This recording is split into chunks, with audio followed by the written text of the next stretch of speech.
E aí, meu nome é Victor Galvão. Aqui no meu canal eu falo com você o que é importante para você saber nas emergências aí do dia a dia, para você que é médico ou para você que está pertinho aí de se formar. Hoje eu vou falar sobre um tema que é relativamente comum, mas ele é muito mais sazonal, né? Tem períodos que acontece mais essa doença, mas o ano inteiro tem sempre um casinho ou outro pingado, que são as arboviroses. As arboviroses, elas são doenças que são transmitidas pelo mosquito, né? Basicamente é isso. Então a gente vai falar sobre dengue, chikungunya e zika. Particularmente a gente vai dar mais enfoque em dengue, porque é o quadro clínico, é a situação que tem mais complicação, né? É um paciente que pode evoluir pior, tudo. Os pacientes de chikungunya têm uma nuance aí específica da chikungunya, e a zika tende a ser um quadro bem mais leve. De forma geral, são essas três doenças aí que a gente vai conversar hoje. E aí, eu vou falar com você também sobre como você vai diferenciar um resfriado comum, né, uma síndrome viral comum, simples, sem muita complicação, de um quadro de arbovirose. Porque é importante você saber diferenciar isso aí. Porque quando chegar no plantão, você precisa triar bem esse paciente para saber, esse paciente eu vou precisar de fazer alguma coisa a mais, eu vou precisar de exame complementar, eu vou precisar de uma atenção a mais, pedir que ele retorne, internar, etc.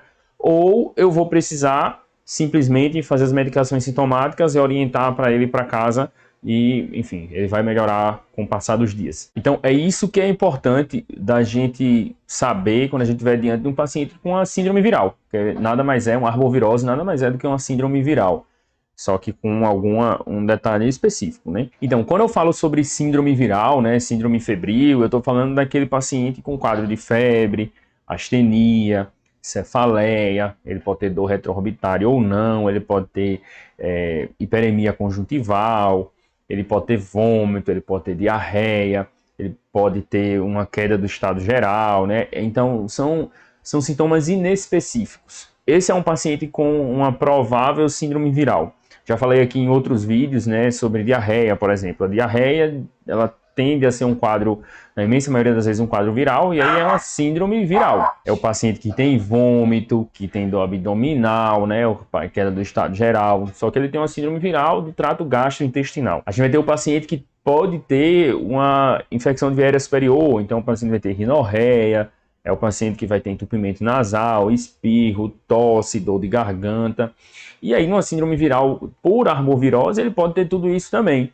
Vômito, dor abdominal, ele pode ter diarreia, ele pode ter dor de garganta, ele pode ter entupimento nasal, coriza, ele pode ter essas manifestações também, que são sintomas inespecíficos. Então, a maioria dos quadros virais, eles podem ter qualquer manifestação desse tipo. Isso nada mais é do que manifestações inflamatórias, de certa forma, né? Enfim, a gente tem um vírus que ataca o intestino, então a gente vai ter mais sintomas gastrointestinal. A gente tem um vírus que ataca a via aérea, a gente vai ter mais sintomas de via aérea. Mas, de forma geral, o paciente ele pode apresentar isso aí. Já quando a gente fala sobre as arboviroses, a gente tem vírus que atacam locais específicos aí do organismo. Por exemplo, o paciente com zika, ele vai ter muito mais vírus nas células da pele, né? E aí por isso você vai ter muito mais manifestação de pele do que outros quadros, né? Do que outras situações clínicas. E aí quando a gente fala da dengue, a gente tem muito comprometimento do sistema imune, né? Sistema imune e processo inflamatório. E aí a gente vai conversar um pouquinho. Quando a gente falar um pouquinho mais de detalhes sobre a dengue, a gente vai entender melhor aí o que é que acontece. Então, os sintomas que a doença vai apresentar, eles variam muito de acordo com o acometimento principal, né, de certa forma. Apesar de haver sintomas inespecíficos associados à maioria dos quadros virais, eles vão ter, enfim, vão estar direcionados aí de acordo com o local onde o vírus está acometendo, o principal tropismo do vírus. Mas vamos focar aqui na arbovirose, né, que é o que a gente vai falar.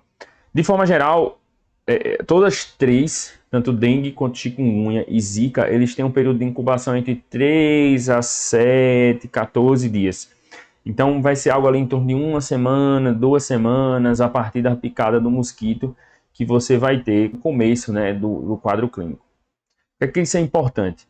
Porque eu preciso saber se o paciente ele tem exposição a uma região com mosquito, ou uma região que tenha pessoas com quadro similar. Então, na anamnese que você vai fazer com o paciente, você precisa perguntar para ele se ele tem a possibilidade de ele ter contato com o mosquito, se existe água, né, parada próximo da região onde ele mora, enfim, se choveu, né? Se choveu e acumulou água há uma semana, há 2 semanas, se existe alguém na região ou no local onde ele trabalha, né, que está com sintomas similares ou que apresentou sintomas similares, e aí você começa a suspeitar, né? Poxa, será que esse paciente não teve contato aí com um mosquito, né? Será que ele não foi picado há uma semana, mais ou menos, atrás? Então é importante que você pergunte isso para você ter uma ideia epidemiológica, né? É para isso que é importante você conhecer o período de incubação ali, que é algo em torno de uma semana, nas 3 condições. E aí, diferente de síndromes virais, né, mais de infecção viária superior ou de trato gastrointestinal, essas condições de arbovirose, elas têm manifestações específicas mais relevantes, né? Particularmente da dengue, a gente pode ter manifestações hemorrágicas, né, com alterações de rastro cutâneo, né, petequia e algumas outras alterações clínicas. A chikungunya, ela cursa muito com artralgia e pode fazer artrite também. Então, é um paciente que tem muita dor articular, mas ele pode também ter edema em articulação, eritema, né, dificuldade, rigidez matinal, dificuldade de movimentar os membros, né? Às vezes o paciente não consegue nem andar direito. E na zika a gente tem muito mais acometimento de pele, né? Um rastro cutâneo muito exuberante, mas pode ter também conjuntivite não secretiva, né? Então aquele olho bem vermelho, mas sem presença de purulência. Então isso aí, de forma geral, vai ajudar você a diferenciar num paciente que tem uma síndrome viral comum, simples, de um paciente que tem uma arbovirose. Os primeiros dados que te ajudam a você começar a separar as duas. Então, se o paciente tem contato com mosquito, você pergunta, onde você trabalha tem muito mosquito, né? E aí ele vai dizer, tem um bocado. Então, já fica alerta aí que pode ser uma arbovirose. Ou se existe alguma outra pessoa que tem uma sintomatologia similar ou que evoluiu com a sintomatologia mais complicada, e aí pensando num quadro de dengue, chikungunya, zika, se tiver, isso aí também é um dado que corrobora com essa possibilidade de arbovirose. E aí vamos falar agora sobre a dengue, né, especificamente.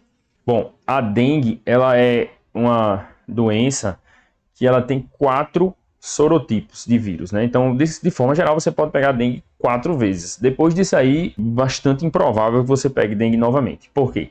Cada vez que você pega dengue uma vez, quando você tem a doença, você fica imune ao sorotipo específico. No primeiro momento, você pode ter uma imunidade cruzada, né? Então, você desenvolveu, por exemplo, pegou o sorotipo 1, é 1, 2, 3 e 4. Aí você pegou o 1. Aí você vai desenvolver uma certa defesa ao sorotipo 2, 3, mas não é completa. É passageira e essa defesa aí ela é meio mais ou menos. E aí, esse meio mais ou menos aí é o que faz com que a gente popularmente conhece que quando pega dengue pela segunda vez tem um risco maior de ser mais grave. Por quê? O que acontece é que quando a gente tem uma imunidade incompleta, na verdade, ativa um processo inflamatório muito maior no paciente, e aí faz com que tenha muito mais extravasamento, muito mais vasodilatação, extravasamento de plasma, levando a muito mais desidratação e até sintomatologia, né, de fenômenos hemorrágicos. Então, por isso que quando a gente tem a dengue pela segunda vez, tem uma chance maior de ser uma dengue hemorrágica, né, de ser uma dengue mais grave, por essa resposta imune exacerbada. E aí, isso aí de certa forma explica também aquele paciente que tem a dengue mais grave, né, a dengue com complicação, a dengue com alguns problemas a mais. Por quê? A dengue vai lá no sistema imune do paciente, aí vai fazer as alterações no sistema imune, aí particularmente o paciente pode ter leucopenia com linfocitose, é uma alteração que pode acontecer, e pode ter também plaquetopenia. Por quê? O paciente vai ter uma diminuição ali da resposta, né, da resposta inflamatória. E aí a gente sabe que a plaqueta pode subir pensando na resposta inflamatória, mas como a dengue está atacando o sistema imune do paciente, ele vai ter uma resposta menos efetiva e menor, e aí pode apresentar a plaquetopenia. Nesse contexto aí de um processo inflamatório mais exuberante, com a resposta imune inadequada, mas um processo inflamatório muito elevado, o paciente vai ter extravasamento de líquido. É o paciente que vai perder plasma aí para o terceiro espaço, então é o paciente que vai ter uma hipovolemia, de certa forma, né? E aí por isso que o paciente faz hemoconcentração. A gente sabe que uma das coisas que a gente tem que procurar no paciente que tem alguma complicação, ou se você pediu um exame complementar, na investigação de arbovirose é se o paciente tem hemoconcentração, né? Se o hematócrito está aumentado, se a plaqueta está baixa. Isso tudo são sinais que falam a favor de uma gravidade maior para esse paciente. Então, ele chegou lá com sintomatologia de mialgia, dor articular, febre, dor retroorbital e disse que tem umas manchinhas pelo corpo, né? Teve contato com o mosquito e aí teve outras pessoas também do trabalho dele que desenvolveram dengue, e aí você começa a suspeitar de dengue. O que é que você precisa fazer para esse paciente, né? Bom, você precisa entender que a dengue, ela tem esse período de incubação que eu falei, né, que assim é similar a todas as outras arboviroses, 3 a 7, 14 dias, então vai ficar por ali mais ou menos 1 a 2 semanas. E aí a dengue, particularmente, ele tem uma fase que é febril, que vai passar mais ou menos 1 semana, e aí a maioria dos pacientes vai ter melhora e não vai ter nenhuma bronca depois, né? Mas a gente tem também um período, logo após a melhora, 1 a 2 dias depois que o paciente parou de ter febre, então o paciente passou 1 semana mais ou menos tendo febre, parou de ter febre, e aí 1 dia depois ou 2 dias depois ele volta a ter febre. Bom, nessa volta aí, esse segundo pico é um quadro geralmente mais grave. Então, esse paciente aí que tem um segundo pico febril, né, um segundo momento de pico febril, ele passou uns dias e aí teve uma fase de melhora com uma piora secundária, ele tende a ser mais grave. Então, a defervescência, né, então a parada de ter febre na dengue, ela tende a ser um período mais crítico. Então, é importante ficar atento a esse paciente. Mas na imensa maioria das vezes o paciente vai melhorar, ele vai ter a defervescência, ele vai ficar sem febre e aí depois ele vai ficar beleza. Ainda assim, num período de convalescência, o paciente pode ainda apresentar alguns sintomas. Então pode ficar mais astênico, né? menos exposto no dia a dia, pode ainda ter um pouquinho de dor articular, mas isso aí vai melhorar com o passar das semanas. Então, de forma geral, você precisa entender isso aí, como é que evolui mais ou menos a doença na maioria dos casos, para você poder orientar o paciente, que vai ser a maioria dos pacientes, você vai precisar dar as orientações para ele, né? Além do tratamento que a gente vai ver daqui a pouco. Para a gente entender o tratamento, né, e aí até ficar mais fácil de executar tudo, a gente precisa saber uma divisão da dengue, né? Existem algumas formas, né, e existem algumas formas de dividir, né, com o termo da dengue ou o grupo de dengue, mas eu adotei aqui a forma de grupo que fica um pouquinho mais fácil e ela linka de certa forma com o tipo da doença, né, a condição. Então a gente tem 4 tipos, que é a dengue no grupo A, no grupo B, grupo C e grupo D. Quanto maior a letra, mais grave é o paciente, então o grupo A é o mais tranquilo, o grupo D é o mais grave. E aí vai variar o que você vai fazer de tratamento, dependendo do grupo do paciente, né? Se é grupo A, B, C ou D, e qual é a condição clínica, né? O paciente está mais, menos grave, o que é que ele tem de alterado, tudo. Então a gente vai ver agora o que é grupo A, B, C e D. Bom, vamos lá. Grupo A. O que é o grupo A? É o paciente que tem síndrome febril, beleza? O que é o paciente com síndrome febril? É o paciente que tem aqueles sintomas inespecíficos que eu falei logo no começo aqui do vídeo. Cefaleia, mialgia, dor articular, astenia. É o paciente que tem um quadro clínico que você pensa, não, deve ser uma doença viral. Febre, né? Particularmente febre. É um paciente que tem essa condição. Ele tem esse quadro clínico, né? Síndrome febril, com esses sintomas inespecíficos, mas no grupo A ele nem tem sinal de alarme, nem tem manifestação hemorrágica da dengue. Beleza? A gente vai ver direitinho ainda o que é o que. Mas aqui, ó, eu coloquei um quadrinho pequenininho para você já ir vendo o que é o sinal de alarme, né? Mas mais para frente eu vou detalhar mais direitinho o que é cada um deles aqui, beleza? Mas de certa forma, entenda que é o paciente com a dengue de boa, beleza? É a dengue que a gente chama de dengue clássica. O paciente do grupo A é o paciente com dengue clássica. É o paciente com dengue clássica, né? Então, é um paciente que tem uma dengue de boa, direitinha, ok, sem grandes complicações. Ou seja, nem tem sinal de alarme, nem tem manifestação hemorrágica. E o que é que você precisa fazer? Eu já vou falando sobre o grupo e sobre o tratamento, porque eu acho que vai ficar mais fácil. Nesse paciente aqui, que ele não tem nem sinal de alarme, nem manifestação hemorrágica, a gente vai fazer sintomáticos. E mais importante é orientações. Você precisa dizer sobre os sinais de alarme, você precisa falar para o paciente, preste atenção, se você ficar sentindo muita dor abdominal, se você começar a não melhorar da febre, você ficar vomitando muito, avisa um acompanhante se o paciente tiver alteração no nível de consciência, e aí você, pede para o paciente retornar caso tenha alguma alteração que seja alteração do sinal de alarme. Se aparecer algum sangramento, alguma mancha no corpo, se sangrar gengiva, nariz, qualquer coisa, retorna para a emergência para reavaliar. Então, tão importante, às vezes até mais importante do que os sintomáticos que você vai prescrever para o paciente é passar as orientações e informar sobre a evolução da doença, né? Lembra? Eu falei com você sobre a evolução da doença, que passa mais ou menos uma semana com febre, depois para a febre, pode ser que volte. Então, orienta isso também. Você vai passar X dias, possivelmente X dias ainda sentindo sintomas, a tendência é que tenha resolução espontânea, mas depois que melhorar, se depois que parar de ter febre, voltar a ter febre, retorne imediatamente. Então, orienta o paciente sobre como é a evolução natural da doença, para o paciente saber o que vai acontecer com ele. Então, esse paciente é um paciente que você não precisa internar, né? É um paciente que você vai tratar ele ambulatorialmente e ele nem precisa de uma reavaliação na maioria dos casos. Exceto se for um paciente idoso, né, um paciente com múltiplas comorbidades, um paciente mais debilitado, você vai precisar, num primeiro momento, solicitar um hemograma para avaliar se tem hemoconcentração, mesmo que ele não tenha sinal de alarme, ele não tenha manifestação hemorrágica, para você ficar mais atento. Por questão de segurança, você pode até pedir para o paciente retornar. Daqui 1 ou 2 dias retorna aqui na emergência para a gente reavaliar, ou manda para um ambulatório, dependendo do que você tiver, e se você tiver acesso a uma avaliação ambulatorial mais rápida. Então, pede para ele dar uma retornada 24, 48 horas para reavaliar, mesmo que ele seja do grupo A, se a gente está falando de idoso, ou se tem um paciente com múltiplas comorbidades, um paciente mais limítrofe, beleza?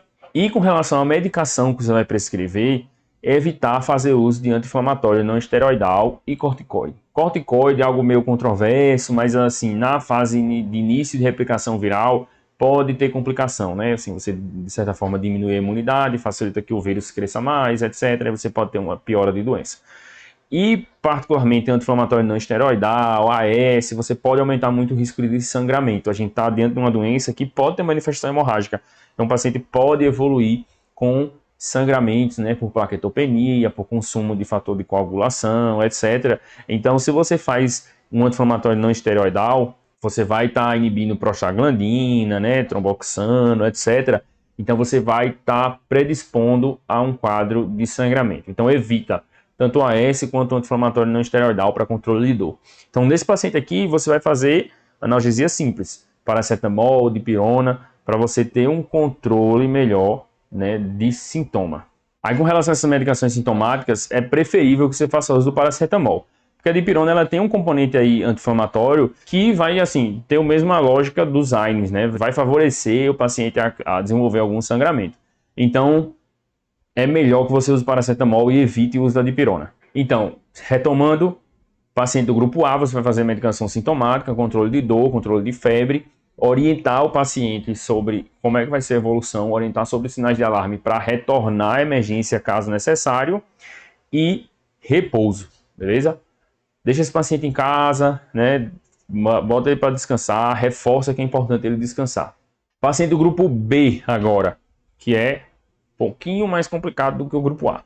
É o paciente que tem a mesma coisa, síndrome febril, não tem sinal de alarme também, então é um paciente que não tem complicação, a gente está pensando em hipovolemia, extravasamento de plasma, né? A gente não está pensando que ele está complicado nesse ponto, mas em compensação ele tem manifestações hemorrágicas. Então, o grupo B é a famosa dengue hemorrágica, porque o paciente tem manifestações hemorrágicas. Que manifestações hemorrágicas são essas? Bom, isso aqui são as manifestações hemorrágicas. É um sangramento espontâneo, então um paciente que tem sangramento gengival, um paciente que tem epistaxe, é o paciente que tem sufusão hemorrágica na pele, né? Começou a fazer quimose. Então, o paciente tem sangramento espontâneo, né? Não é porque ele tomou uma pancada, não é porque ele teve um TCE e aí ele teve sangramento do sistema nervoso central, não. É um sangramento espontâneo. é um paciente que tem prova do laço positiva. Então você vai fazer a prova do laço para você ver se surge petec ali numa região mais ou menos de 1 por 1 centímetro. E é o paciente que tem plaquetopenia, com plaqueta abaixo de 100 mil, beleza? Então é o paciente que vai ter dengue hemorrágica, é o paciente do grupo B. E aí, como é que eu faço a prova do laço? Bom, a prova do laço eu vou pegar o manguito, vou medir a pressão do paciente, né? Tem que ser manual, porque eu preciso ver quanto é a pressão do paciente. E aí eu vou ver a sistólica e a diastólica. Vou somar as duas e dividir por 2. Isso aí é a média da pressão. Importante ficar atento aí que não é a pressão arterial média, beleza? Isso aí é a média das pressões. Então vamos dizer que o paciente tem 120 por 80. Então a pressão média dele vai ser 100. Aí você vai botar o manguito em 100 milímetros lá, para apertar o braço do paciente. Segurar ali em torno de 100 por algo em torno de 5 minutos. E aí depois você vai tirar e ver se formou petequias na região ali que está sendo comprimido. E isso aí é a prova do laço positiva. Essa prova do laço positiva, ela é, além de um critério diagnóstico para você ver dengue, ela é um marcador de que o paciente tem alteração hemorrágica. Então, esse paciente aí, ele é um pouquinho mais complicado do que o do grupo A. Porém, é um paciente que você também trata ele ambulatorialmente, beleza? Não é um paciente que você precisa internar porque ele tem uma prova do laço positiva. Ou não precisa internar porque o paciente tem uma plaquetopenia, né, um pouco mais importante. Talvez você precise ficar mais atento. Mas, se o paciente vai com estado geral bom, ele não tem sinal de alarme, tudo, você não acha que ele está desidratado, a priori você poderia até tratar ele ambulatorialmente. Porém, é preferível que você mantenha ele em observação. Então, esse paciente aí que já tem manifestação hemorrágica, um paciente que já tem plaquetopenia, talvez valha a pena você começar uma hidratação venosa para esse paciente num primeiro momento. Por quê? Como assim? O paciente tem plaquetopenia, eu vou fazer hidratação, o que tem a ver aí uma coisa com a outra? A bronca do paciente com dengue é extravasamento de plasma, é extravasamento de líquido. Então, é o paciente que perde muito líquido para o terceiro espaço, e aí nesse contexto aí de perder líquido, ele tanto hemoconcentra, como ele perde fator de coagulação, ele consome fator de coagulação. Então, nesse contexto aí, lembra que eu falei que tem uma resposta inflamatória, faz baixar a plaqueta, diminui a produção de plaqueta, etc. Então, o paciente vai ter menos chance de coagular o sangue dele, né? Caso tenha algum sangramento, e por isso que ele pode desenvolver sangramento.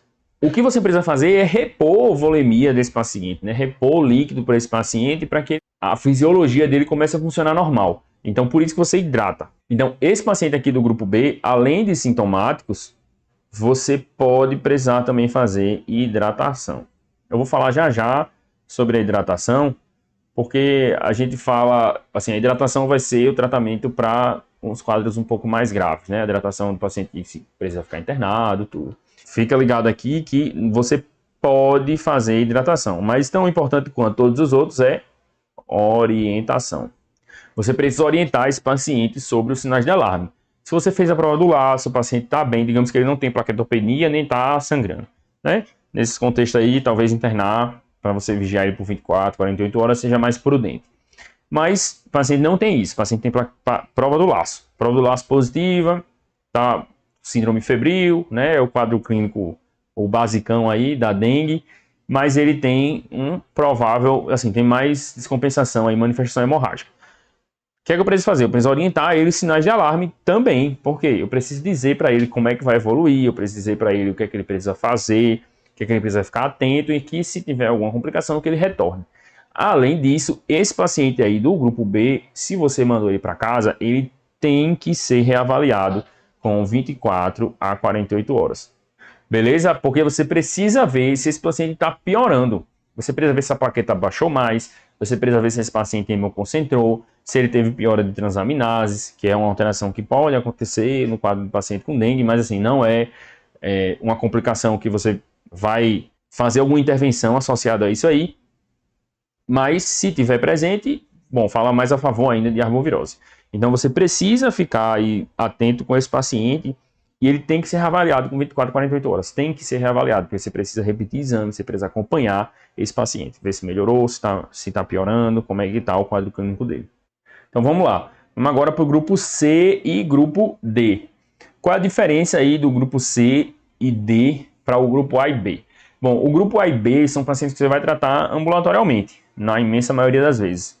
Exceto se o paciente estiver sangrando, né? Sangrando ou paquetopênico, aí você vai ficar mais atento. Mas, no geral, você vai tratar esse paciente ambulatorial. O grupo A, orientação e vida que segue, a tendência é que nem retorne para você. O grupo B, você vai precisar reavaliar, ou você, o colega do plantão, nos próximos 24, 48 horas. Já o grupo C e D, você vai internar. É o paciente que você vai tratar internado, porque é um paciente mais grave. O paciente do grupo C é o paciente que tem sinal de alarme, e o paciente do grupo D é o paciente que tem choque. Então, o grupo C é a famosa dengue com sinais de alarme, e o grupo D é o famoso choque da dengue. O grupo D é o mais grave, né? O grupo D é o paciente que chocou, é o paciente que teve muito extravasamento de líquido. Então, é importante a gente ficar ligado, porque a dengue ele é um quadro clínico que ele piora muito rápido, mas em compensação, se você consegue fazer as medidas de suporte, ele melhora também muito rápido.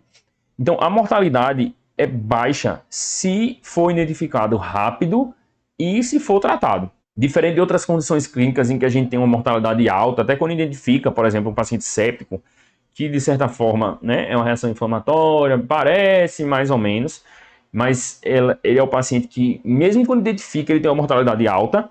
O paciente com dengue, a mortalidade chega a ser menor do que 1% se você identifica na hora certa e trata.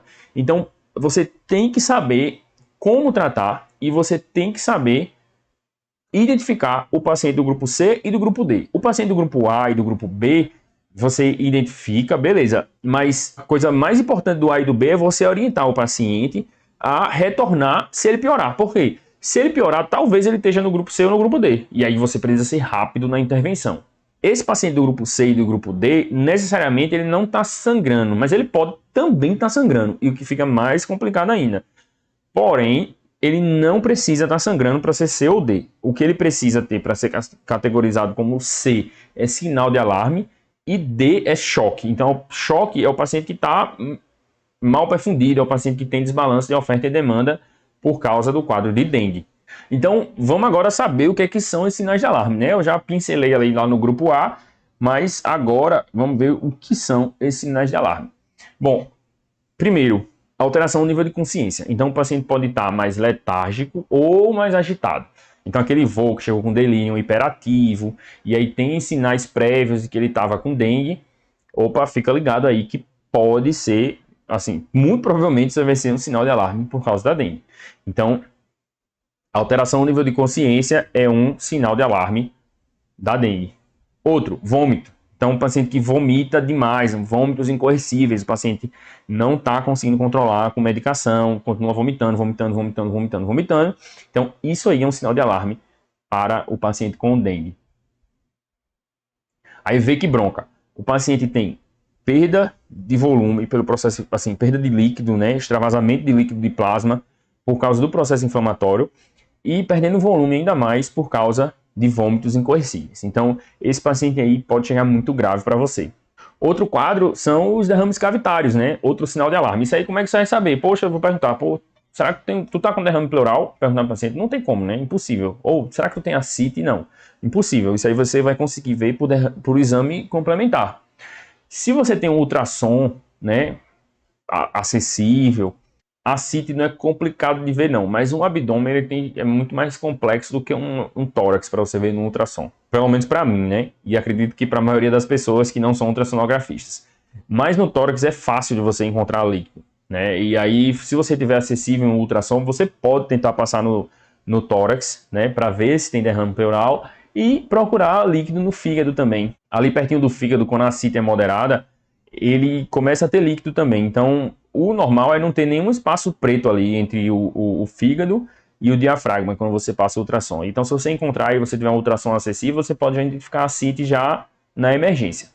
Se você não tem um ultrassom acessível para você fazer, você deve solicitar o exame complementar, ultrassom de abdômen, para verificar se o paciente tem ascite. E por que acontece derrame cavitário aí? A mesma lógica do paciente que ele perde volume intravascular, né? Extravasamento de plasma, né? Processo inflamatório. Então, o paciente começa a ter derrame cavitário. Então, ele vai fazer ascite ou derrame pleural. São duas possibilidades do paciente com dengue complicado. Então, isso aí é um sinal de alarme. E aí, pensando em pulmão, você pode fazer um raio-x de tórax, né? Você pode ter um raio-x de tórax PA, perfil e decúbito lateral para você pensar se tem algum derrame, você consegue identificar bem aí esse derrame. Outro sinal de alarme é o paciente tem hepatomegalia dolorosa, então você começa a palpar o abdômen do paciente, vai examinar e vê que o fígado está grande, quando você palpa dói. Num paciente que tem síndrome febril, rache, ele pode ou não ter peteca, né, prova do laço positiva, e que você está suspeitando de dengue, você palpou o abdômen, está doendo a barriga, no lugar do fígado, ó, fica atento aí, isso aí é um sinal de alarme, então pode ser um paciente do grupo C, um paciente que é mais grave. Necessariamente essa hepatomegalia dolorosa, ela não tem associação com alteração de transaminase ou formação até de um quadro de hepatite, beleza? Mas é um sinal de alarme, alguma descompensação a mais.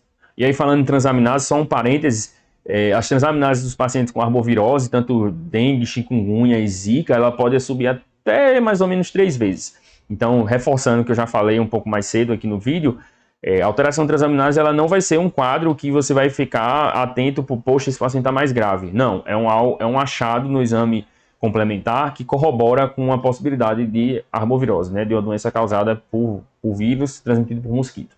Outro sinal de alarme é o paciente chega hipotenso, né? Então, o paciente que chegou com um quadro de provável dengue hipotenso, você tem que ficar de olho, né? Esse paciente de fato é mais grave. E o paciente com hemoconcentração. Ah, como é que eu vou saber que o paciente está hemoconcentrado? Vou bater o olho, como é que eu vou ver? Não tem como, né? É o exame de sangue. Então, esse paciente aqui é aquele paciente que você era do grupo A e você achou que o paciente precisava ser revisto, né? Enfim, paciente idoso, um paciente com múltiplas comorbidades, você pensou, ó, volta aqui amanhã eu tô de plantão de novo, volta aqui, que a gente vai pedir um exame de sangue para ver como é que tá. Aí você pediu o exame de sangue primeiro, quando pediu o segundo, o paciente aumentou o hematócrito, né? O hematócrito dele subiu 20% do que era antes, né? Então, sei lá, o paciente tinha um hematócrito de 30 e aí agora é um hematócrito de 40. Subiu um bocado aí, né? Subiu 30%. Então, veja, é um paciente que está com hemoconcentração, beleza? Então, isso aí você vai ver naquele paciente que vai ser reavaliado, né? Num primeiro momento, é difícil você dizer se o paciente tem hemoconcentração ou não. Mas se o paciente já chegou mais debilitado, né? Um paciente chegou mais derrubado, mais sofrido lá na emergência, e aí você pediu o exame de sangue para ver o que é que ele tem, né? Poxa, esse cara tem uma arbovirose, está mais debilitado, está mais descompensado, muita febre, estado geral muito decaído. Vou pedir um hemograma aqui para ver se ele tem plaquetopenia, né? Se ele tem alguma alteração que eu preciso ficar de olho. Aí você viu lá, o hematócrito do cara está em 50. Então, beleza, veja, isso aí possivelmente é uma concentração relacionada ao quadro da dengue. Mas, particularmente, você vai ver muito mais no paciente que é reavaliado ou paciente que evolui pior. Então, se você tem algum desses sinais aqui, alguma dessas condições, esse é o paciente do grupo C, do paciente com dengue com sinais de alarme. É um paciente que você vai precisar ser mais agressivo no tratamento. E o paciente que chega chocado, né, o paciente que chega mal perfundido, hipotenso, né, com descompensação clínica mais exuberante, porque ele está, né, sem conseguir entregar o oxigênio que o organismo dele precisa. Então o paciente chega em choque, né, o choque da dengue. De forma geral, assim, você tem, se você for bem criterioso assim para ver o que é que precisa, quantos ml, quilo, hora você precisa fazer de hidratação, você consegue ter vários detalhes aí. Mas de forma prática, que é o que a gente precisa fazer no dia a dia, e é o que eu trago aqui para você no meu canal, você vai fazer em torno de 500 ml aí de volume para esse paciente em 1 hora. Tanto do grupo C, o grupo D você vai ser um pouquinho mais agressivo. Você vai fazer isso aí em 15 minutos, você vai correr mais aberto mesmo. Você vai tratar o paciente como um paciente seco, né? Você vai fazer 20 ml quilo e você vai correr volume valendo. Mas você vai fazer hidratação, tanto do grupo B, que você achou que ele está mais debilitado, você precisa hidratar ali no primeiro momento, ou do grupo C, você vai fazer algo em torno de 500 ml. Por quê? O tanto de volume que você precisa fazer no paciente com sinais de alarme é de 5 a 10 ml quilo em 1 hora. Se você tiver um paciente de 70 quilos, um peso médio, isso aqui vai dar em torno de 350 a 700 ml em 1 hora. Então veja, se você fizer 500 ml, você vai estar numa margem boa, né? Você vai pegar aquele paciente de 100 kg, você vai pegar o paciente de 50 kg. Então 500 ml em 1 hora, você já tem um volume aí razoável. Você vai pegar uma margem boa de peso dos pacientes e você já vai conseguir expandir esse paciente de forma satisfatória, muito provavelmente. Então você vai fazer ali em torno de 500 ml de cristalóide, tanto faz se é fisiológico ou ringer lactato. Alguns estudos aí falam sobre que o ringer lactato é melhor, porém não foi comparado o ringer com o fisiológico. Então, se a gente não tem comparação entre ringer e fisiológico, a gente não sabe dizer qual é o melhor entre um dos dois. Então, tanto faz. Cristalóide, o que você precisa fazer é expandir esse paciente. Depois da primeira hora, você vai reavaliar esse paciente. Eu preciso repetir esse volume aqui? Será? Ele continua ainda com dor abdominal, vomitando, né, descompensado. Será? Se ele tiver ainda com o estado geral decaído, você estiver achando que ele está desidratado, ele está fazendo ainda descompensação clínica, você precisa repetir. Você vai repetir essa fase aí de expansão. Com 2 horas aproximadamente, na segunda hora já, você pode repetir os exames complementares, beleza? Você pode repetir o hemograma, para ver se esse paciente melhorou do hematócrito. Você pode pedir agora também ionograma, né? Nesse paciente que você está pensando que está mais grave, pode solicitar os exames de função renal, você pode pedir ionograma, ver se o paciente tem distúrbio hidroeletrolítico. Você vai fazer a investigação desse paciente, do paciente que está grave, né? Você precisa ver se o rim está bem perfundido, se o paciente tem diurese, talvez o paciente precise ser sondado, né? Como é que está a perfusão, tudo direitinho. Esse paciente é o paciente que você vai abordar, como a gente já falou em algumas outras vezes, sobre a abordagem inicial. E aí avaliar o que é que o paciente está descompensado e o que é que eu preciso ajustar. Então, mas nesse segundo momento aqui, nessa segunda hora, você já pode repetir o hemograma desse paciente. Porque você já vai ver se o paciente melhorou de hemoconcentração, se você conseguir expandir melhor esse paciente. E você vai estar vendo também, vai estar colado nele para ver se o paciente mantém uma pressão boa. Se esse paciente não mantém pressão, se esse paciente continua descompensado, aqui já pode ser um momento de você começar droga vasoativa, beleza? Não é comum a gente precisar fazer droga vasoativa no paciente com dengue, porque, como eu disse, o paciente que chega descompensado, ele descompensa rápido, mas ele melhora rápido quando a gente faz o suporte. E o suporte é hidratação, basicamente hidratação. Então, se você faz direitinho, se você expande bem esse paciente, ele vai melhorar. A tendência é que ele melhore. Mas se aí na segunda hora ele não está melhorando, pode começar a droga vasoativa para você tentar manter perfusão de órgãos nobres, beleza? E aqui nessa segunda hora você pode até aumentar um pouquinho o volume de cristalóide que você vai fazer para 1000 ml, beleza? Você pode até aumentar um pouquinho aqui, ó, fazer 1000. Então, esse paciente que você, né, avaliou na primeira hora, fez 500 ml, ele não melhorou, aí você acha que ele tá meio ruinzinho ainda, você pode fazer os 500 de novo, mas pode fazer 1000 também, tá certo? Você pode dobrar. No paciente com choque da dengue, vai ser bem mais agressivo, né? Você vai fazer 20 ml quilo em 15 minutos. Então, se eu fizer 20 ml quilo num paciente de 70 quilos, eu vou fazer algo em torno de 1,5 litro. Vê que é uma quantidade de volume gigante. Provavelmente você não vai correr em 15 minutos. Eu não sei se você tem jorrando assim, um acesso super calibroso, que não vai ser, muito provavelmente não vai ser o caso, você vai estar dentro de um paciente seco. Então, vai ser difícil correr isso em 15 minutos, mas você vai tentar correr o mais rápido possível. Muito provavelmente esse volume de 1,5 vai correr em torno de 1 hora. E é a mesma lógica do paciente do grupo C. Se você começou, fez a expansão aí vigorosa, o paciente não melhorou tanto quanto você queria, e ele continua hipotenso, continua mal perfundido, começa a droga vasoativa, né? A gente precisa fazer esse suporte aí de perfusão para esse paciente. Agora a gente vai falar sobre chikungunya. Bom, a chikungunya, ela tem um quadro clínico que tipicamente ela se caracteriza por dor articular. Então o paciente vai chegar com muita dor articular, o paciente que pode chegar com artrite, mas é o paciente que ele também pode fazer febre. E ele às vezes faz uma febre alta, até um febrão, 40 graus. Mas não é tão comum a queixa do paciente a febre, é muito mais a dor articular. Particularmente, ela acomete punho, cotovelo, os dedos, né, da mão, joelho, tornozelo. São as articulações que mais são acometidas no quadro de chikungunya.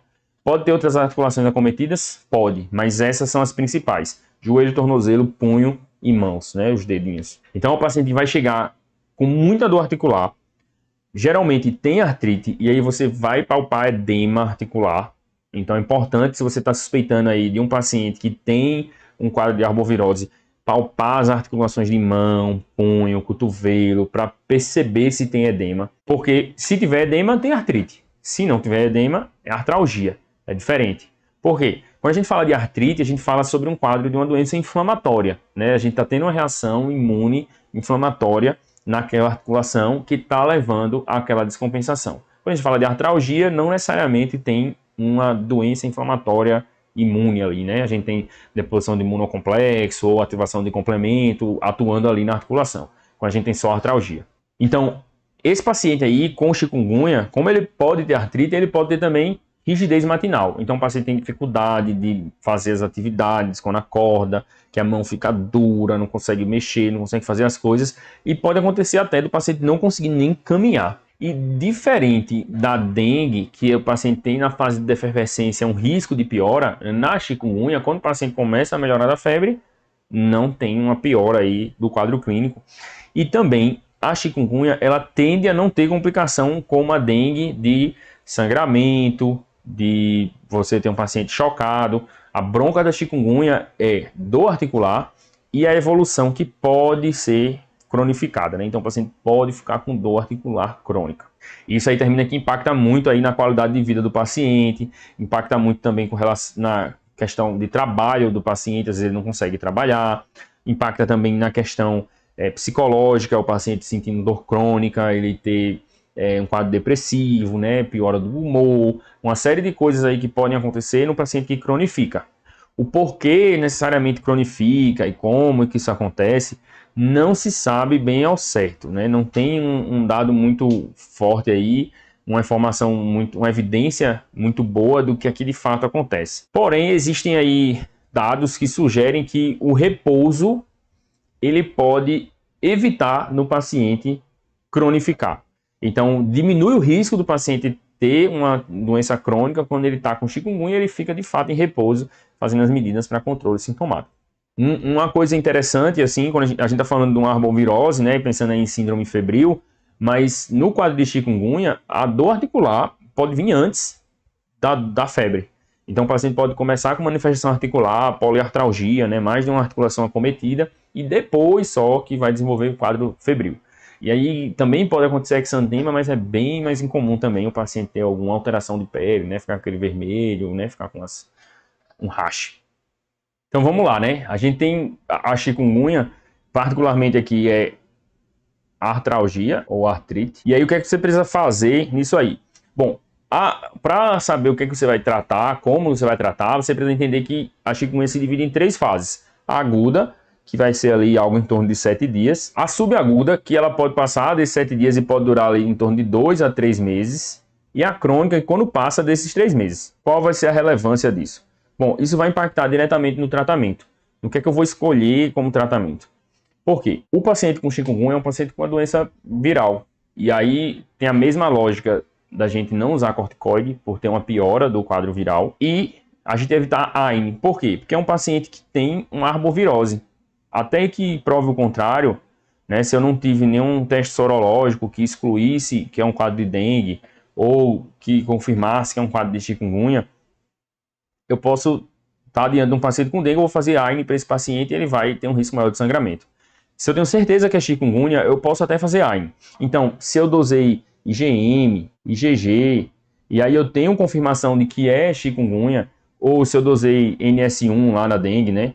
Até vou subir aqui, ó, voltar aqui para a parte de sinais de alarme e falar com vocês sobre o NS1. É um antígeno que a gente pode dosar para saber se o paciente tem dengue. E aí ele vai estar positivo do primeiro dia de doença até mais ou menos o 4º dia. Então, o paciente que chega para você no começo dos sintomas, você pode até fazer o NS1. Mas se não, se o paciente já tem uma semana aí de sintomas, provavelmente o NS1 dele vai vir negativo e ele não vai te ajudar. Se vier positivo, ele confirma. Se vier negativo, não necessariamente ele exclui. E aí você pode fazer também sorologias para dengue, né? E aí essas sorologias, a partir do 7º dia, é que é o melhor. Ou você pode dosar também IgG e IgM. Por quê? Se o IgM estiver alto, subindo, que vai ser algo ali em torno de 5, 7 dias que começa a subir, você vai ter uma confirmação, né? Que o paciente tem um quadro agudo de dengue. Se não, provavelmente não é dengue, né? Ou se o IgG está muito alto, né? Então você já tem um processo aí de anticorpo, né? Você já tem informação de anticorpo, de defesa contra a dengue, aí talvez não seja, talvez não seja. Então, voltando aqui para chikungunya, se eu tenho certeza que que é chikungunya, que não é dengue, eu posso fazer AINE. Posso fazer AINE, posso. Mas preferível que a gente evite, beleza? É preferível que a gente evite na incerteza. Então, na maioria das vezes, Na maioria dos lugares onde você vai trabalhar, né, a gente está pensando num contexto de SUS ou um contexto em que a gente não tem um suporte tão grande aí de sorologias, a gente não vai conseguir fazer esse AINE. O que é que eu posso fazer? Analgesia simples, paracetamol. Por que o paracetamol? Pela mesma lógica que é bom evitar dipirona. O opioide fraco, né, o tramal, por exemplo, é uma opção. Você pode fazer uso dessa medicação num contexto de controle de sintoma, né, ou uma codeína paracetamol. Então você vai conseguir usar aqui, ó, a associação, por exemplo, codeína com paracetamol aí na fase aguda. Então se você está diante de um paciente que começou com sintomas, né, dor articular, 3, 4 dias, tem outra pessoa aí que ele conhece no trabalho que está com chikungunya, é outra pessoa que na casa dele, ou teve contato com mosquito, e aí você tem uma possibilidade clínica maior de ser chikungunya, você pode fazer o paracetamol com codeína para ter um controle sintomático aí mais efetivo. Já se esse paciente chega numa fase subaguda, né, e aí o paciente passou 7, 14 dias, e ele ainda está com sintoma, até 14 dias aí mantém no paracetamol com codeína, mas aí ele passou, né, tá com 2, tá com 1 mês, 2 meses que tá com dor, aqui você já pode começar o corticoide, certo? Nesse contexto aqui de você ter um paciente com subagudo ou crônico, porque eventualmente esse paciente com dor crônica vai chegar para você no plantão, o paciente vai chegar, eu tenho um chikungunya, tô com muita dor, tô com crise, etc. Você pode usar o corticoide. Na emergência, eu prefiro não prescrever um corticoide que eu vou deixar esse paciente usando por muito tempo, beleza? Mas você pode usar, né, desse artifício para o paciente que chegou com muita dor, para você tentar uma compensação de dor naquele momento. Você faz uma dose de corticoide ali na emergência, não prescreve para casa e orienta esse paciente a procurar um acompanhamento ambulatorial. Quando a gente está pensando num paciente com doença crônica, né, com mais de 3 meses, é importante que ele procure até o especialista. Então vai ter profissional que é específico só para tratar dor de chikungunya. Geralmente isso é o reumato. Mas pode ter um especialista em dor, pode ter um ambulatório de dor, e aí você pode direcionar esse paciente para um ambulatório de dor. Mas aí nesse meio tempo aí, antes de você pensar numa doença crônica, um paciente com quadro subagudo, você pode fazer uso de corticoide também. E aí geralmente quando você vai fazer o corticoide, você vai fazer 0,5 mg quilo. Vai dar mais ou menos uns 20, 30 mg de prednisona. Então você vai fazer uma dose equivalente a isso aí, tá? Para o paciente, para ele ter um alívio sintomático, beleza?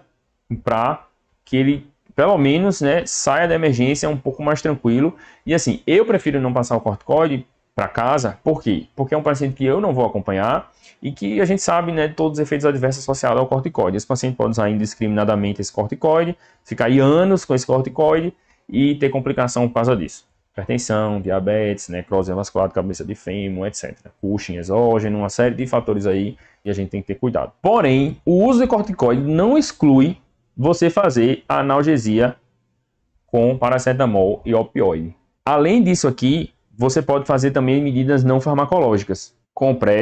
Fazer compressa fria aí por algo em torno de 20 minutos nas articulações acometidas. Beleza? É importante você fazer isso porque vai dar um alívio sintomático, vai dar um alívio também no processo inflamatório e vai ajudar a recuperação desse paciente. Tanto na fase aguda, como na fase subaguda, certo? Você pode fazer essas compressas. E reforça fortemente com o paciente que ele precisa ficar de repouso.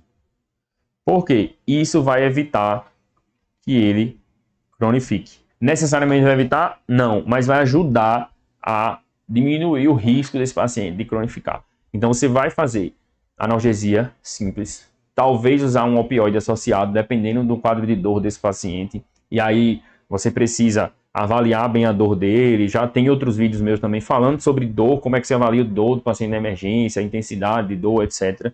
Então entender bem como é que é essa dor aí do paciente para definir o que é que você vai usar de medicação. Analgesia simples, só analgesia simples com opioide, né? Ou se esse paciente já pode usar AINE ou não, dependendo do tempo. Se vai usar AINE também, pode fazer paracetamol, pode fazer dipirona, né? Já que você está pensando que esse paciente aí não tem risco mais de sangrar, já tem um tempo a mais. E compressa fria para ajudar a diminuir o processo inflamatório, alívio de dor e repouso. Então orienta fortemente aí sobre o repouso e também orienta sobre como é que é a evolução desse paciente, né? Informa o paciente que você pegou numa fase aguda, por exemplo. Informa esse paciente que vai ter dor, que essa dor pode fazer artrite, explica para ele de forma que ele compreenda o que é artrite, que essa dor tende a melhorar, mas pode acontecer de ficar mais uns dias, que é importante ele ter repouso para que não fique mais dias do que mais ou menos uma semana, que é o quadro normal de evolução da chikungunya. Beleza? A chikungunya, é importante você ter esse cuidado aí com relação ao controle de dor. Beleza? A maior queixa do paciente é dor. Ele vai chegar com muita dor articular, não vai conseguir andar, vai ter muita limitação no trabalho, vai ter limitação nas coisas que faz em casa. Então, foca no cuidado da dor desse paciente. A terceira arbovirose que a gente tem é a Zika, que ela é um quadro similar à dengue. É um paciente que pode ter febre, é um paciente que pode ter cefaleia, dor retroorbital. É comum acontecer do paciente ter conjuntivite, né? Então o paciente tem hiperemia conjuntival, mas o mais típico da Zika é a presença de exantema, o rash maculopapular que o paciente faz no corpo inteiro, que pode ser bastante pruriginoso. Então, é uma doença que ela é mais tranquila do ponto de vista de controle sintomático e complicações. Então, o paciente pode ter até artralgia também, mas não é tão importante quanto a chikungunya. O paciente pode ter febre também, mas não é tão importante quanto a dengue. O paciente pode ter cefaleia, sintoma, queda do estado geral, etc. Mas não tão importante assim quanto a dengue. É um quadro muito mais de pele, né, muito mais exuberante aí com relação ao exantema. E a principal bronca é complicação aí associada à gestação. Então, quando o paciente é uma paciente gestante, né, teve um quadro de Zika, o risco aumentado que tem para o bebê. Não é uma coisa definidora. Então, assim, se a paciente tem Zika, o bebê dela vai nascer com microencefalia. Não, não é necessariamente isso. É um risco aumentado.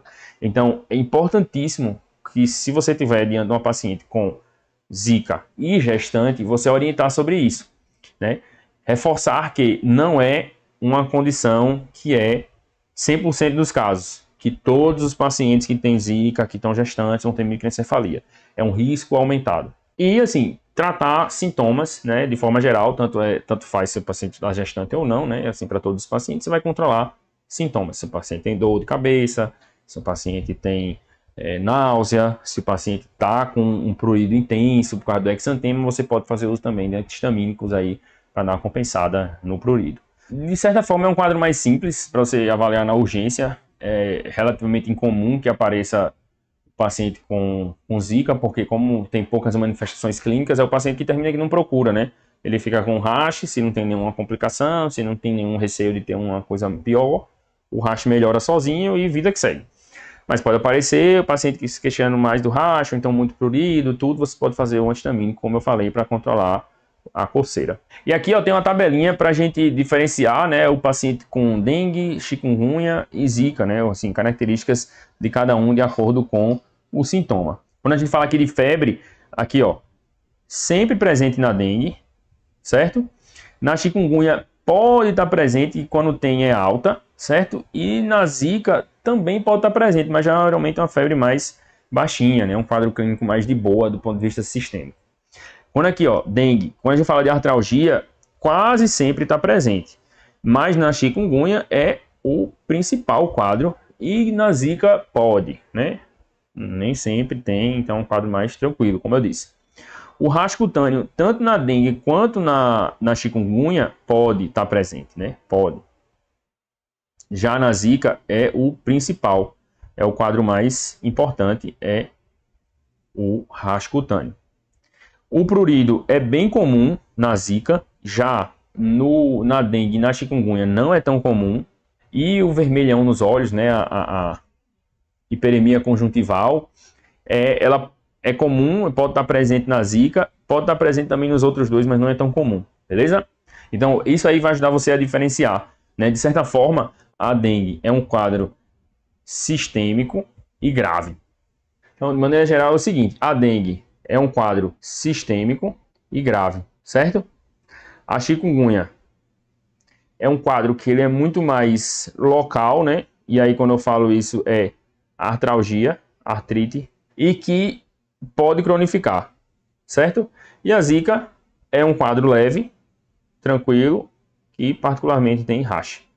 Então, isso aqui é o que você precisa ficar ciente, né, assim, para você ajudar a diferenciar dos três.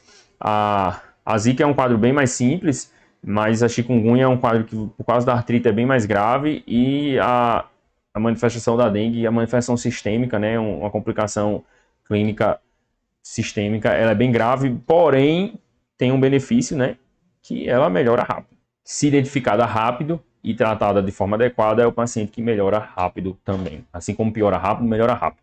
Então, isso é que é importante de ficar para você aqui no final desse vídeo de hoje. Saber diferenciar as 3 condições, saber como você trata a dengue particularmente, né, pela gravidade, e saber também como conduzir esse paciente com chikungunya, com artralgia, com artrite e com zika, né, para poder dar as orientações.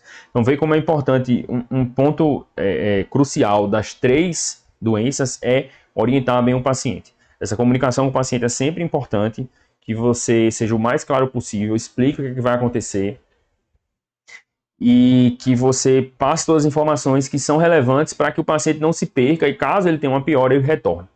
Beleza? Era isso que eu queria conversar com você hoje sobre as arboviroses, né? Sobre dengue, chikungunya e zika, te ajudar a diferenciar um quadro de arbovirose de síndromes virais mais simples e comuns e menos complicadas. Falar um pouquinho sobre o tratamento da dengue, né? E como é que você vai fazer com relação ao grupo, né? Grupo A, B, C e D, o que é que você vai fazer com cada um deles. E as orientações que são importantes aí em todas as condições clínicas. Então, espero que você tenha aprendido algo novo ou reforçado algo que você já sabia. Se você gostou desse vídeo, deixa o like aqui. E se tiver algum comentário para fazer, um elogio ou uma crítica, pode botar aí nos comentários que eu vou ter o prazer de ler e responder todos eles. Se inscreve no meu canal, ativa as notificações e vejo você no próximo vídeo.